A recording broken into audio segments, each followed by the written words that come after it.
बिहार दारोगा की जो प्रीलिम्स एग्जामिनेशन है 26/12/2021 को हुई थी, उस क्वेश्चन पेपर का शिफ्ट 1 का हम लोग क्वेश्चन पेपर देखेंगे। प्रीलिम्स एग्जामिनेशन जो है वो 2 शिफ्टों में होती है, एक ही दिन होती है एग्जामिनेशन। जैसे कि इस बार 17/12/2023 को जो पीटी एग्जाम होने वाली है वो भी 2 शिफ्टों में होगी, एक मॉर्निंग शिफ्ट में और एक इवनिंग शिफ्ट में। तो यहाँ पर हम लोग शिफ्ट 1 का क्वेश्चन पेपर देखेंगे और ये भी जानने की कोशिश करेंगे कि कौन कौन वो टॉपिक्स हैं जिससे कि क्वेश्चन पूछा जाता है, और जो भी कैंडिडेट इसकी तैयारी कर रहे हैं उनको कौन कौन से टॉपिक जो है उसको तैयार कर लेना चाहिए बेहतर तरीके से। क्वेश्चन नंबर 1 हम लोग देखते हैं। ये क्वेश्चन जो है करंट अफेयर से रिलेटेड है। प्रीलिम्स एग्जामिनेशन में लगभग 20 क्वेश्चंस जो हैं वो करंट अफेयर के पूछे जा सकते हैं। जैसे यहाँ पर पूछा गया था कि उस राज्य का नाम बताइए जहाँ पर सर्वोच्च ऊंचाई वाले हर्बल पार्क का उद्घाटन किया गया है, तो ये उत्तराखंड इसका सही आंसर हो जाएगा। एंकर शब्दावली का उपयोग होता है। इस तरह की जो शब्दावली है, स्पोर्ट्स शब्दावली जिसको कहते हैं, उनका हमें एक लिस्ट बना लेना होगा। जैसे क्रिकेट से रिलेटेड कुछ शब्द जो है, खो खो से रिलेटेड कुछ शब्द है, टेनिस से रिलेटेड कुछ शब्द है, इस तरह से हमें शब्दावली का एक लिस्ट बना लेना होगा। तो यहाँ पर पूछा गया था एंकर, एंकर रिले रेस से है। साथ ही साथ स्पोर्ट्स से ये भी हमें जानना है कि जैसे डिफरेंट टाइप्स के जो खेल है उसमें प्लेयर्स कितने होते हैं। जैसे खो खो, खो खो में 9 प्लेयर्स होते हैं। उसी तरह से हमें ये देख लेना होगा कि बास्केटबॉल में कितने प्लेयर होते हैं, कबड्डी में कितने प्लेयर होते हैं, इनका हमें एक लिस्ट तैयार कर लेना होगा। इस क्वेश्चन को देखकर ये हमें पता हो रहा। तो इसी तरह से हम लोग टोटल 100 क्वेश्चंस जो अपने पीटी में होते हैं उसको देखेंगे। यदि हम लोग देखें तो 100 क्वेश्चंस जो हैं ये 200 मार्क्स के होते हैं, अर्थात कि हर एक क्वेश्चंस जो है वो 2 नंबर का होता है। और यदि आपने किसी भी क्वेश्चन का गलत आंसर दिया तो 0.2 मार्क्स ये काट लिए जाएंगे। 0.2 मार्क्स का ये मतलब हुआ कि यदि आपने 10 क्वेश्चन गलत कर दिया तो एक जो सही आंसर था वो आपका कट कर लिया जाएगा। तो यहाँ पर नेगेटिव मार्किंग का बहुत ज़्यादा महत्व नहीं है, क्योंकि जब आप 10 गलती करेंगे तो एक क्वेश्चन जो सही है उसका मार्क्स काटा जाएगा।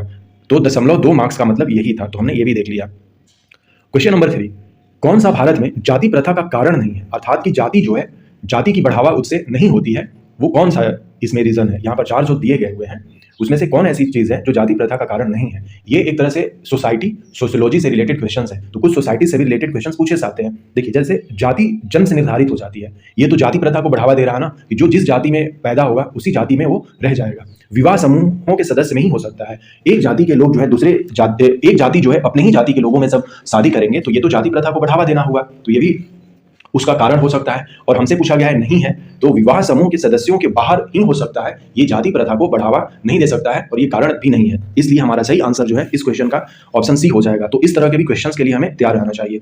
PURA का अर्थ क्या है?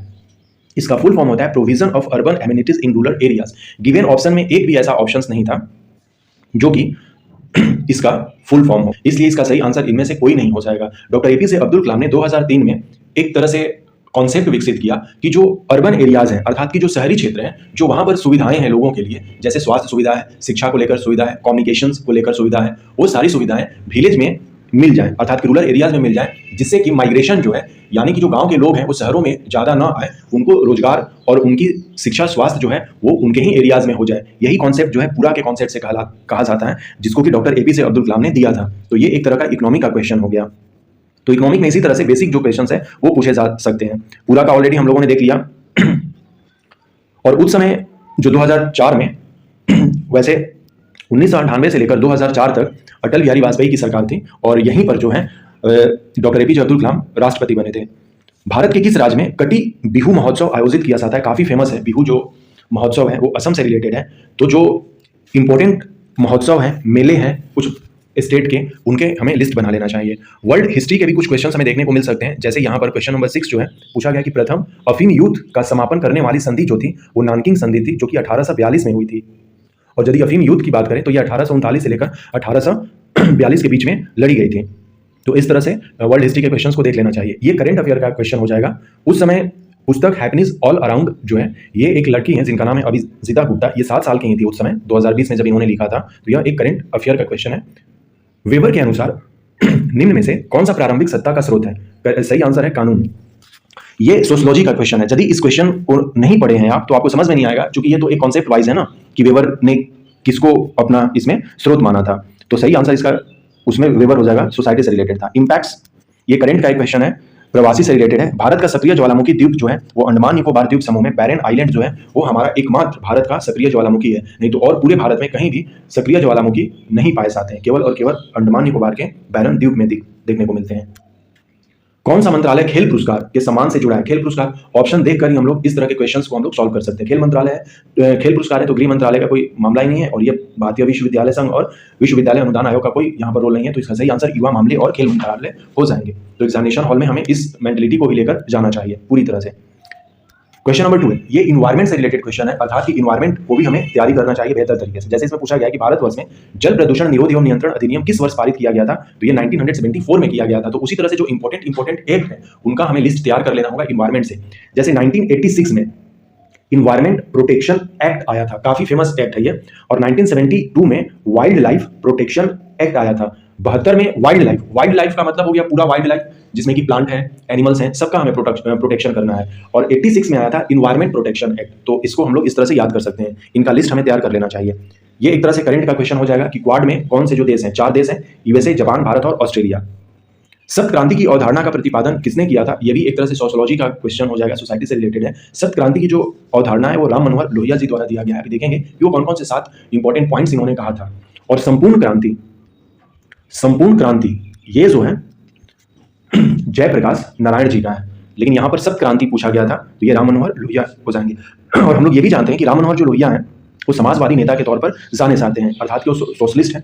तो डॉक्टर राम मनोहर लोहिया जी द्वारा ये सब सप्त क्रांति के कुछ पिलर्स हैं, जिसमें कि नर नारी की समानता की बात कही जाएंगी, राजनीतिक, आर्थिक तथा शरीर के रंग के आधार पर असमानता के विरोध, ये सब बातें जो है ये हैं। क्वेश्चन नंबर 15, जब आयोडीन घोल की कुछ बूंदों को चावल के पानी में मिलाया जाता है तो घोल नीला काला हो जाता है। यह इंगित करता है कि चावल के पानी में शामिल है माड़, जो स्टार्च है ना, चूंकि वो चावल में स्टार्च होता है, तो जब हम आयोडीन अर्थात कि नमक का जो घोल है उसमें डालेंगे तो वो नीला काला हो जाएगा। ये साइंस का क्वेश्चन है। तो साइंस के इस तरह के क्वेश्चन हमें दिखने को मिल रहे हैं।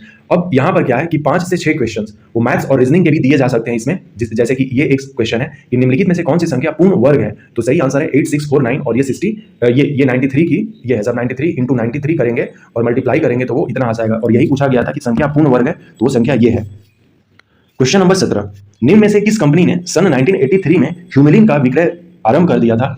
तो हो सकता है कि बहुत सारे कैंडिडेट इस क्वेश्चन का आंसर जानते हो, कहीं पढ़े हो तो, लेकिन इस तरह के क्वेश्चंस जो हैं अतरंगी क्वेश्चंस में आते हैं। तो 100 क्वेश्चंस दिए हैं तो इसका मतलब ये नहीं है कि हम 100 के 100 अटेम्प्ट कर लें, कुछ 1 या 2 क्वेश्चन, लेकिन इससे ज्यादा नहीं।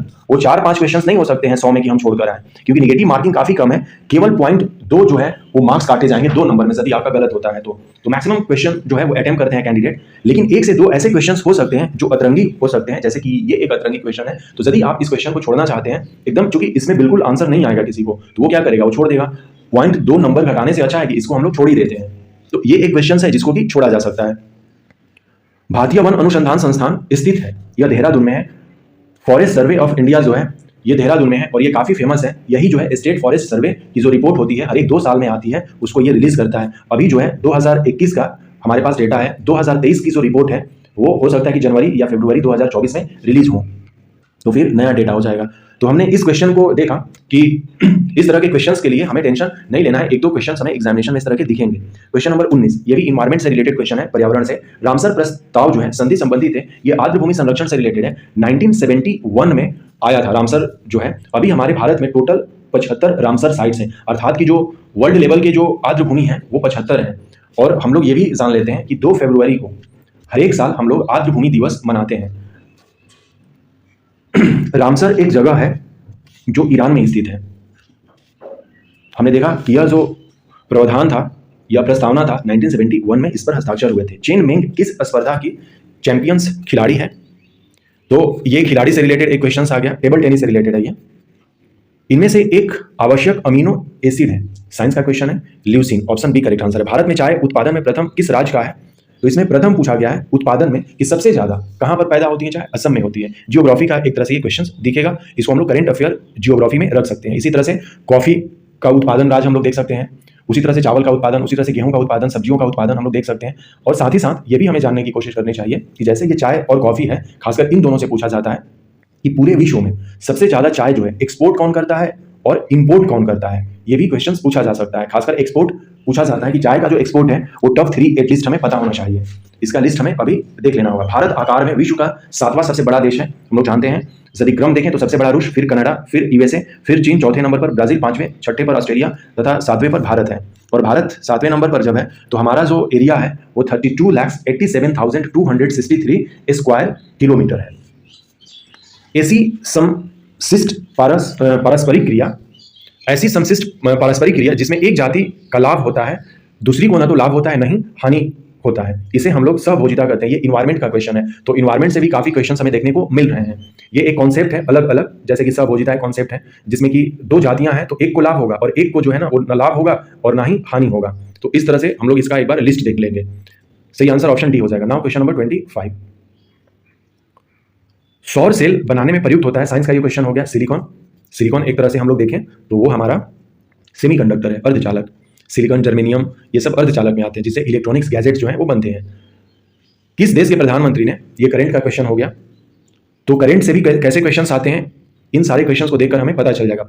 प्रतिदीप्ति नलिका तथा नियॉन चिन्ह बल्बों में होता है तो गैस होता है, और ये खासकर जो है अक्रिय गैस जो है, जिसको इनर्ट गैस कहते हैं, वो भारत से आते हैं। अभी देख लेते हैं इनर्ट गैस के बारे में हम लोग। क्वेश्चन नंबर 28, निजी क्षेत्र में लघु व मध्यम उद्योग के विकास हेतु औद्योगिक साख और निवेश निगम का प्रयोजन करता था, तो ये विश्व बैंक कमीशन इसका सही आंसर हो जाएगा। 42वें संविधान संशोधन अधिनियम ने कुछ विषय राज्य सूची से समवर्ती सूची में डाल दिए, इनमें से कौन से नीचे गलत उल्लेखित है? गलत पूछा गया था, तो वन स्थानीय सरकार जो है ये गलत है, राज्य सूची से समवर्ती सूची में डाल दिया गया था, तो ऐसा नहीं है। वन, ये स्थानीय जो सरकार है, स्थानीय सरकार जो है ये तो राज्य सूची में आती है, तो ये जोड़ा मैच नहीं कर रहा, इसलिए अपना ऑप्शन डी इसमें सही आंसर हो जाएगा। हमें जो लिस्ट है, सेंटर लिस्ट, स्टेट लिस्ट और कंकरेंट लिस्ट, इन तीनों का कॉन्सेप्ट हमें समझ लेना होगा।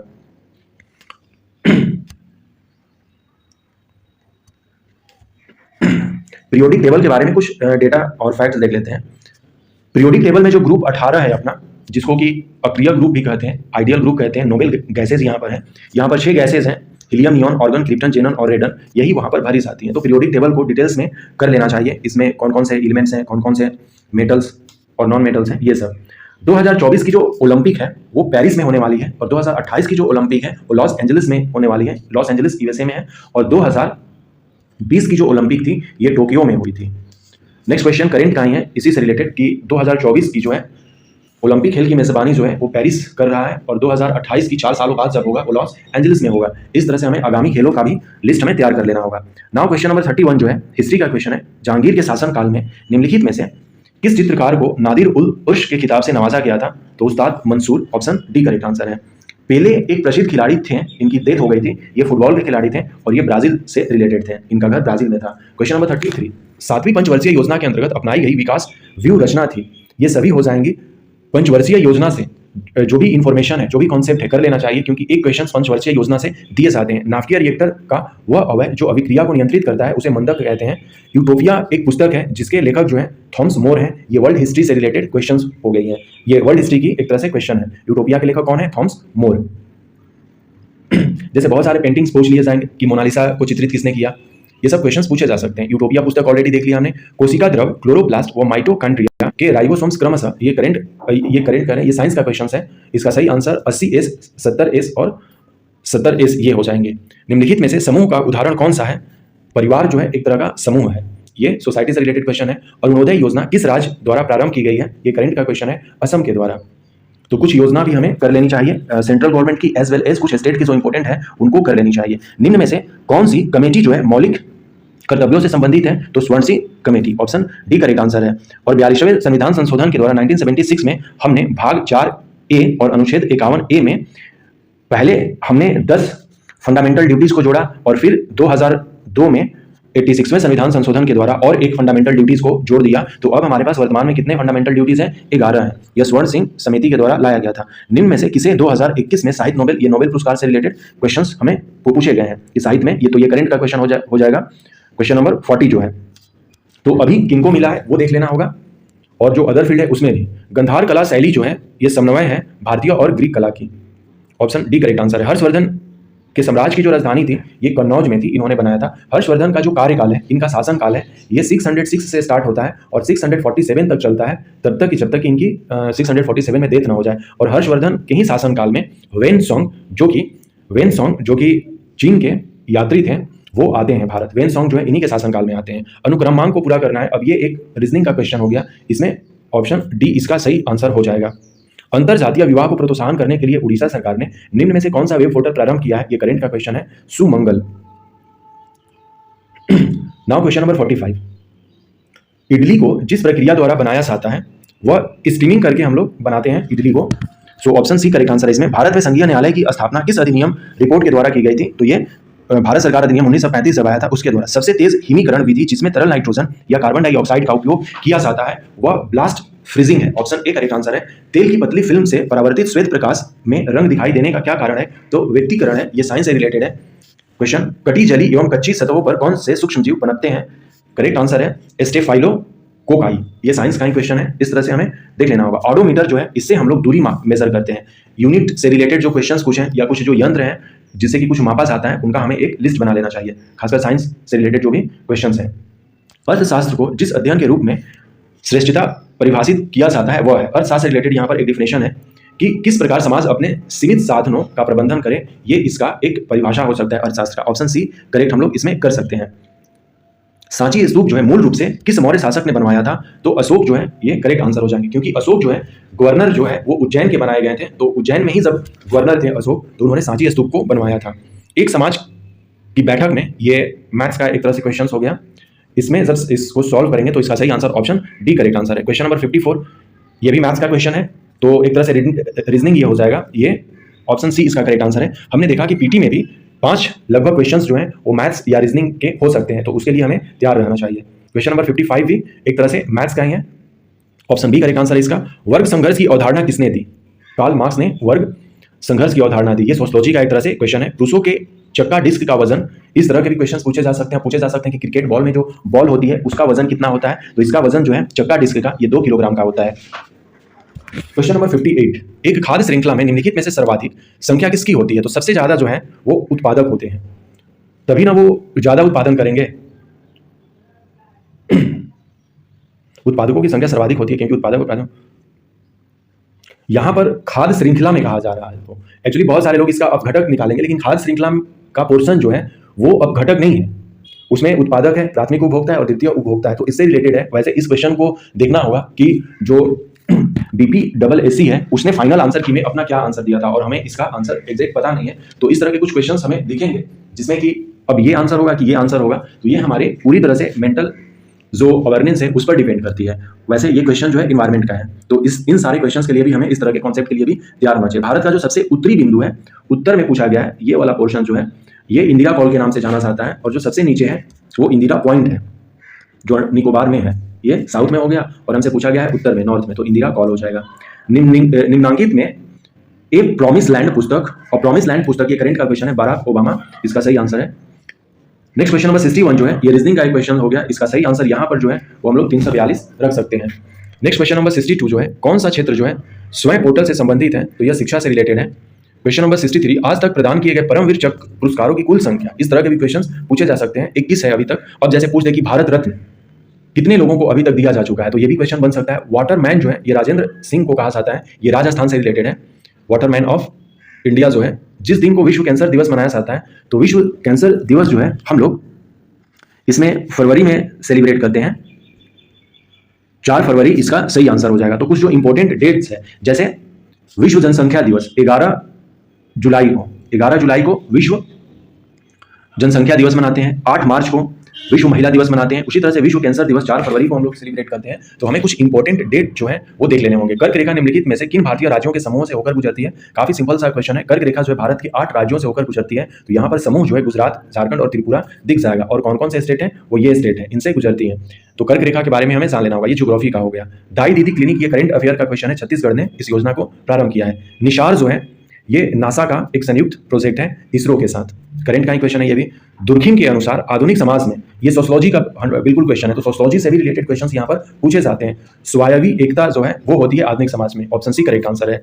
जब 1942 में भारतीय राष्ट्रीय कांग्रेस ने भारत छोड़ो आंदोलन छेड़ा, तब भारत का वायसराय कौन थे? काफी फेमस है, लिनलिथगो हो जाएंगे, ऑप्शन ए करेक्ट आंसर है। नेक्स्ट क्वेश्चन नंबर 71, भारत में फ्यूचर इंजीनियरिंग प्रोग्राम किसके द्वारा शुरू किया गया? ये भी करंट का क्वेश्चन है, अमेजन इसका सही आंसर है। निम्न नाभिकीय क्षय में उत्सर्जित कणों का क्रम है, सही आंसर बीटा अल्फा गामा हो जाएगा इसमें। सोनार जो है इसका संक्षिप्तीकरण है, किसका संक्षिप्तीकरण है? तो सोनार का मतलब होता है sound navigation and ranging, so option D correct answer हो जाएगा। नामधापा नेशनल पार्क, ये भी करंट का क्वेश्चन माना जाएगा, लेकिन इस तरह से नेशनल पार्क का जो लिस्ट है, जो मेजर है, उनका हमें एक बना लेना होगा लिस्ट। नामधापा अरुणाचल प्रदेश से रिलेटेड है। छोटे उपग्रहों को प्रक्षेपित करने के लिए कहाँ स्पेस पोर्ट विकसित किया जा रहा है? करंट का क्वेश्चन हो गया, तमिलनाडु सही आंसर है। एशियाई खेलों में बैडमिंटन को पहली बार कब शामिल किया गया था? ये एक तरह का स्टैटिक या हम कहें कि मिसलेनियस इस तरह का क्वेश्चन है, ये भी पूछे जा सकते हैं इस तरह के भी क्वेश्चन। तो एशियाई खेलों में बैडमिंटन को पहली बार 1962 में शामिल किया गया था। कुतुब मीनार के प्रवेश द्वार को किस नाम से जाना जाता है? अलाई दरवाजा के नाम से जाना जाता है। कुतुब मीनार की यदि हम लोग हाइट देखें तो 72.5 मीटर है और ताजमहल की जो ऊंचाई है वो 73 मीटर है। कुतुब मीनार का निर्माण जो है हम लोग जानते हैं कि खिलजी वंश, ये गुलाम वंश के जो संस्थापक हैं अलाउद्दीन खिलजी, कुतुब मीनार यहाँ पर हम लोग देखते हैं कुतुब मीनार की स्थापना जो है गुलाम वंश के संस्थापक कुतुबुद्दीन ऐबक के द्वारा बनाया गया था। लेकिन उसमें जो दरवाजा है जिसको कि अलाई दरवाजा के नाम से जाना जाता है वो खिलजी वंश का जो शासक है अलाउद्दीन खिलजी ने 1311 में बनवाया था। ये यहाँ पर कॉन्सेप्ट है। दूध में उपस्थित शर्करा को हम लोग क्या कहते हैं? लैक्टोज कहते हैं। लैक्टोमीटर से हम लोग दूध में कितना फैट है ये मापते हैं। लैक्टो का मतलब ही एक तरह से दूध है। एलर्जी के प्रति सबसे प्रचुर मात्रा में बनने वाली प्रतिरक्षियां हैं तो IgG। इस तरह के क्वेश्चंस को याद करना होता है, देखना होता है, तो इस तरह के भी क्वेश्चंस पूछे जा सकते हैं साइंस से रिलेटेड। किरचॉफ का धारा नियम जो है काफी इंपॉर्टेंट है। यह आवेश और ऊर्जा को संरक्षण प्रदान करता है, संरक्षण पर आधारित है। करंट से रिलेटेड ये किरचॉफ लॉ है, धारा नियम जिसको हम लोग कहते हैं। मराठा शासक छत्रपति शिवाजी की राजधानी जो है ये रायगढ़ में थी। शिवाजी ने अपनी राजधानी कहाँ बनाई थी? रायगढ़ बनाई थी। ऑप्शन ए करेक्ट आंसर हो जाएगा। और शिवाजी जो है वो महाराज शिवाजी बने थे, कब बने थे? वो भारत के शासक कब बने थे? वो बने थे 1674 में। रायगढ़ में ही इन्होंने अपना राज्याभिषेक करवाया था। शिवाजी की जो जन्म है वो 1627 में होती है। बहुत सारे लोग जो है इसको 30 भी मानते हैं, लेकिन मोस्ट ऑफ जो है वो 27 इसको डिक्लेयर कर दिया गया कि इनकी जन्म जो है 27 में हुई थी और इनकी मृत्यु जो है वो 1680 में हुई थी और इनका राज्याभिषेक जो है 1674 में हुई थी। क्वेश्चंस कई बार पूछे जाते हैं। इन्होंने अष्ट प्रधान जो है उसके कॉन्सेप्ट को इन्होंने इंट्रोड्यूस किया अपने प्रशासन के लिए। अष्ट प्रधान निम्न में से पानी में कौन सी धातु मिनी माता रोग के लिए पारा सही आंसर है। फिलिप स्प्रेट नामक अंग्रेज को मेरठ षड्यंत्र केस के लिए जाना जाता है। मेरठ षड्यंत्र केस जो है ये 1929 में देखा गया था। अब यहां पर एक मैथ्स का ही ये क्वेश्चन है, अब इसको मल्टीप्लाई करना है तो ये जो क्वेश्चन है बिल्कुल ऑप्शन के अकॉर्डिंग सही होगा कि ये किसके बराबर है, तो ये इसका सही आंसर हो जाएगा option D. FIT mobile application, ये करंट का क्वेश्चन हो जाएगा, किस मंत्रालय ने शुरू किया है? तो ये खेलकूद मंत्रालय ने किया था। फिट इंडिया मोबाइल इस तरह से करके। फजल अली आयोग जो है ये राज्यों के पुनर्गठन से रिलेटेड है। ये अध्यक्षता में गठन हुआ था 1953 में और इन्होंने अपना जो रिपोर्ट है 1955 में दिया था। तो राज्य के पुनर्गठन से रिलेटेड है फजल अली आयोग। नेक्स्ट क्वेश्चन नंबर 87, अशोक चक्र शौर्य पुरस्कार वर्ष में कब में स्थापित हुआ? तो ये 1952 में हुआ। निम्नलिखित में से किस देश ने हाल ही में जिरकॉन हाइपरसोनिक मिसाइल का पनडुब्बी से टेस्ट फायर किया है? तो ये रूस इसका सही आंसर है। ये करंट का क्वेश्चन है। भारत के केंद्रीय सतर्कता आयोग का मुख्य कार्य है, तो ये देश के जांच अभिकरणों पर निगरानी रखता है। तो पॉलिटी से तो ज्यादा क्वेश्चंस नहीं दिखे, इसी तरह के एक दो क्वेश्चंस दिखे हमें। उत्पादन संभावना परिधि के अंदर स्थित बिंदु है तो साध्य होता है पर कुशल नहीं। राष्ट्रपति का अध्यादेश ये जारी 1, 2, 3 के अकॉर्डिंग होता है और गवर्नर जो है वो अपना ऑर्डिनेंस 213 के अकॉर्डिंग जारी करते हैं। तो ये दोनों आर्टिकल जो है हमें कर लेना चाहिए। ये पॉलिटी से क्वेश्चन है। आमने सामने की अंतःक्रिया के संबंध में मानव व्यवहार के अध्ययन को सूक्ष्म समाज शास्त्र कहते हैं। सोशियोलॉजी से काफी क्वेश्चन हमें देखने को मिल रहे हैं, तो इसका मतलब नहीं है कि सोशियोलॉजी को हम लोग एज अ ऑप्शनल की तरफ पढ़ें, लेकिन एक जो बेसिक कॉन्सेप्ट है प्रीवियस ईयर के इन क्वेश्चंस को देखकर हमें कुछ इसमें सीख लेना चाहिए, इसकी तैयारी कर लेनी चाहिए। ग्रीष्म ऋतु में होने वाली वर्षा को कहाँ पर आम्र वर्षा कहा जाता है? तो पश्चिम बंगाल में इसको आम्र वर्षा के नाम से जाना जाता है। 2011 की जनगणना के अनुसार भारत की जनसंख्या जो है वो लगभग 2001 के अकॉर्डिंग पूछा गया था, तो ये 1029 मिलियन थी। लेकिन अब 2001 नहीं पूछेगा, 2011 ही पूछेगा, तो 2011 के अकॉर्डिंग हम लोग 121 करोड़ लगभग थे। इसका मतलब हो गया कि 1200 मिलियन। गंगैकोंडचोलपुरम का निर्माणकर्ता जो है वो राजेंद्र प्रथम है। हिस्ट्री का क्वेश्चन है, चोल वंश से रिलेटेड है। भारत की प्रथम सौर संचालित टेक्सटाइल मिल, करंट का अफेयर है ये करंट का क्वेश्चन है, भरमड़ी महाराष्ट्र में किया गया था। नेक्स्ट क्वेश्चन नंबर 97 हम लोग देखेंगे। अपूर्वी चंदेल का संबंध, ये भी करंट से रिलेटेड है, ये निशानेबाजी करती हैं। अपूर्वी चंदेल राजस्थान की हैं। भारत की संसदीय प्रणाली में शून्यकाल का आशय क्या है? तो वो प्रश्नकाल और कार्यसूची की अगली मध्य के बीच का समय जब सदस्य अध्यक्षता की अनुमति के बिना कोई विषय उठाते हैं उसे शून्यकाल कहते हैं। पॉलिटी का क्वेश्चन हो गया। किस संस्थान में इसरो के उपयोग के लिए C-32LH-2 क्रायोजेनिक प्रोपेलेंट टैंक को विकसित किया गया है? तो ये हिंदुस्तान एरोनॉटिक्स लिमिटेड। ये करंट का क्वेश्चन है। निम्नलिखित में से किसे हिंदी साहित्य में उनके योगदान के लिए ज्ञानपीठ पुरस्कार से सम्मानित किया गया है? कृष्णा सोबती। ये भी करंट से रिलेटेड एक क्वेश्चन हो गया। तो हमने देखा कि टोटल जो अपने 100 क्वेश्चन हैं प्रीलिम्स एग्जामिनेशन के, वो किस तरह से पूछे जा सकते हैं और किस तरह से पूछे जा सकते हैं। हमने ये भी जानने की कोशिश की कि करंट अफेयर से कितने क्वेश्चंस आ रहे हैं, मैथ्स और रीजनिंग के जो क्वेश्चंस है वहां से कितने क्वेश्चन आ रहे हैं, सोसाइटी और सोशियोलॉजी से जो क्वेश्चंस हैं वो किस तरह से पूछे जा रहे हैं, और जो एस्थेटिक पोर्शन है अपना वो जियोग्राफी है, इन्वायरमेंट है, हिस्ट्री है, पॉलिटी है, वो तो है ही, लेकिन इन सब्जेक्ट को भी हमें क्या करना होगा, एक तरह से देखना होगा, कुछ वर्ल्ड हिस्ट्री के भी टॉपिक्स को हमें देख लेना होगा। तो इस तरह से हमने इस पूरे क्वेश्चंस को एनालिसिस किया। नेक्स्ट वीडियो में हम लोग देख लेंगे अपने सेकंड शिफ्ट का क्वेश्चंस।